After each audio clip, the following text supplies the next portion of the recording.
Bismillahirrahmanirrahim. Assalamualaikum warahmatullahi wabarakatuh. Alhamdulillahirabbil alamin.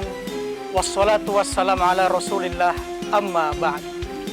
Ikhwanal muslimin wal muslimat, para pemirsa yang insyaallah dirahmati oleh Allah Subhanahu wa taala. Manusia adalah makhluk yang sempurna. Pertanyaannya, mengapa manusia dikatakan adalah makhluk yang sempurna? Di dalam firman Allah Subhanahu wa taala pada surah At-Tin yang berbunyi, A'udzubillahi minasyaitonir rajim. Bismillahirrahmanirrahim. Laqad khalaqnal insana fi ahsani taqwim, tsumma radadnahu asfala safilin, illa alladzina amanu wa 'amilus shalihat falahum ajrun ghairu mamnun. Kata Allah Subhanahu wa taala di dalam firman-Nya, sungguh kami telah menciptakan manusia dengan bentuk yang sebaik-baiknya, lalu kami kembalikan mereka ke tempat yang serendah-rendahnya. Illal ladzina amanu wa 'amilus shalihat, kecuali orang-orang yang beriman dan mengerjakan amal soleh. Mereka itulah orang yang mendapatkan pahala yang tidak akan pernah putus.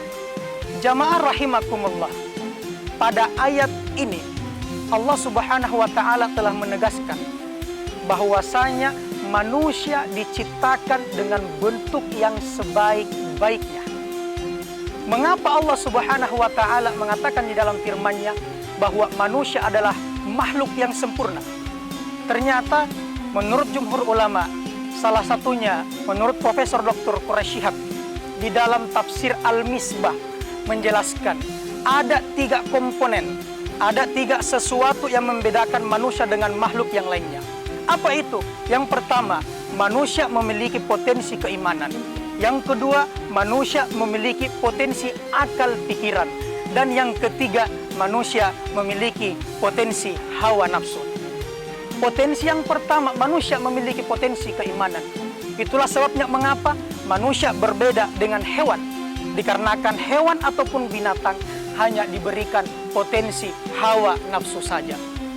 Akan tetapi, ketika ada manusia yang hanya mengedepankan potensi hawa nafsunya saja, maka bisa dikatakan sifatnya seperti hewan. Potensi yang pertama adalah potensi keimanan. Kita kembali kepada pengertian iman itu sendiri. Taqrirum bil lisan wa tasdiqum bil qalbi wa amalum bil arkan. Iman diucapkan dengan lisan. Kemudian setelah kita mengucapkan dengan lisan kalimat pengakuan kepada Allah Subhanahu wa taala, kemudian kita yakini dengan hati.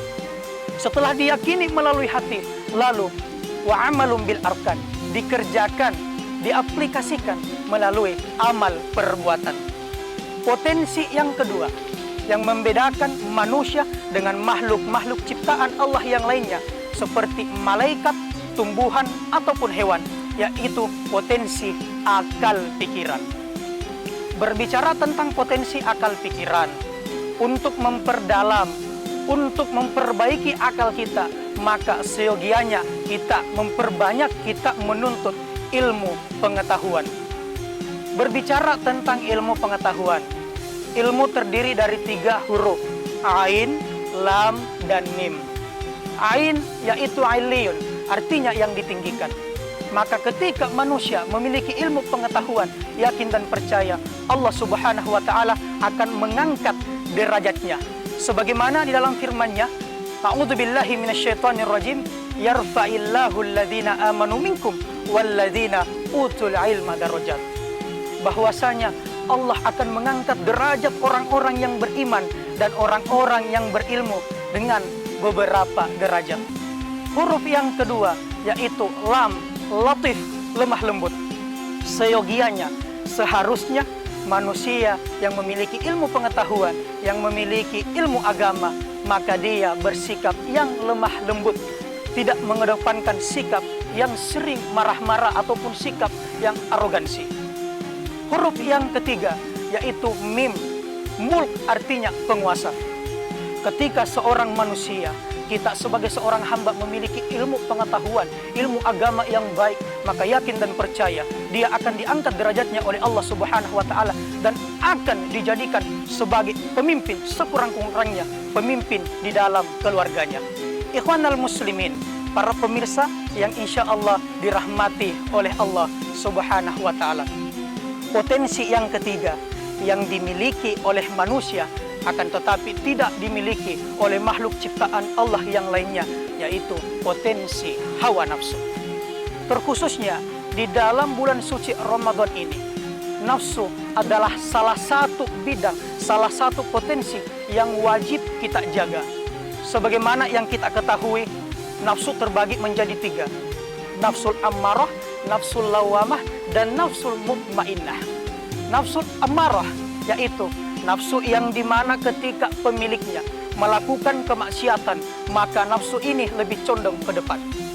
Nafsu yang kedua adalah nafsul lawamah.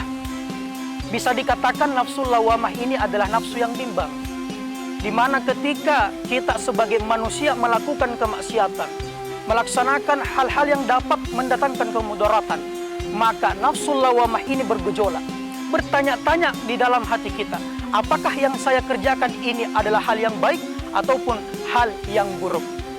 Dan nafsu yang terakhir yaitu nafsul mutmainnah.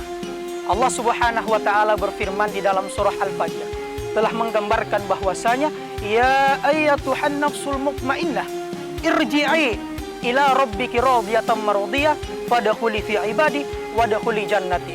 Wahai jiwa yang tenang, orang-orang yang memiliki nafsu yang tenang, kembalilah kepada Tuhanmu dalam keadaan ridho dan diridhoi. Masuklah ke dalam surgaku, masuklah bersama hamba-hambaku. Ikhwanal muslimin yang insya Allah dirahmati oleh Allah Subhanahu wa Ta'ala. Mudah-mudahan di dalam bulan suci Ramadan ini kita dapat memanfaatkan ketiga potensi ini, keimanan, akal pikiran, dan potensi hawa nafsu.